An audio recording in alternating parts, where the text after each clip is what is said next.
The golden towers of Persia shimmer beneath a blazing sun. Inside, the palace pulses with life, music, laughter, and the clinking of goblets. The king, regal in his throne, surveys his court, while Haman, his advisor, lingers at his side, eyes glinting with ambition. Mordecai, humble yet proud, stands apart, watching.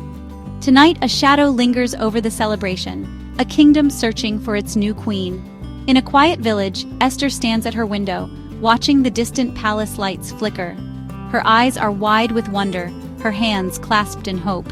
Mordecai enters, his face kind but worried, as royal messengers, stern and imposing in their official garb, arrive on horseback, reading the king's decree. Esther's heart pounds with uncertainty as she is summoned to the palace, her neighbors gathering in awe. The palace gates open to a sea of hopeful faces. Esther, trembling, steps inside, her simple dress contrasting with the opulence around her. The king, majestic in his golden robe, sits with Haman whispering at his side. Courtiers, draped in silks and jewels, watch as the women are led through grand halls.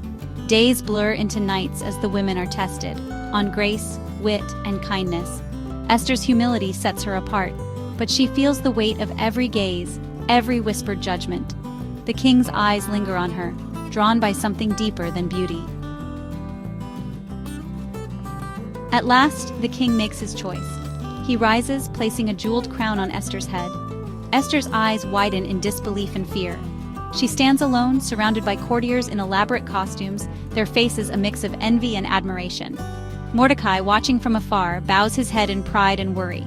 Haman, his jaw clenched, glares at Mordecai, his resentment simmering. The court's whispers swirl. Danger is near.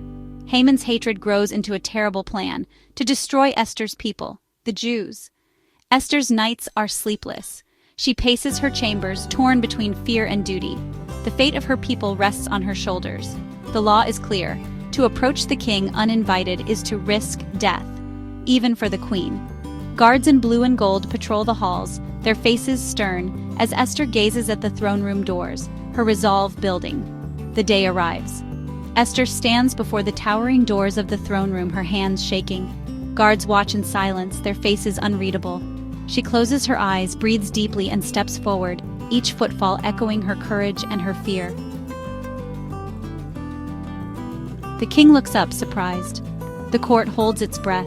Esther's voice trembles, but she speaks, revealing Haman's plot, pleading for her people's lives. Haman's face pales, his hands clenched. Mordecai, standing at the back, watches with hope and fear. The room is silent, every eye fixed on her. The king rises, fury in his eyes, not at Esther but at Haman. He declares her people safe. Guards seize Haman, dragging him away. The palace erupts in celebration. Esther's courage has turned fear into hope. Mordecai, now honored, stands beside Esther, both radiant in royal dress. Esther stands before her people, tears shining in her eyes. She has saved them, not with swords but with her heart, her voice, and her unbreakable spirit. Mordecai and the courtiers bow in respect, the crowd cheering. So when fear grips you and the world feels too big, remember Esther. Her courage was not the absence of fear, but the will to act in spite of it.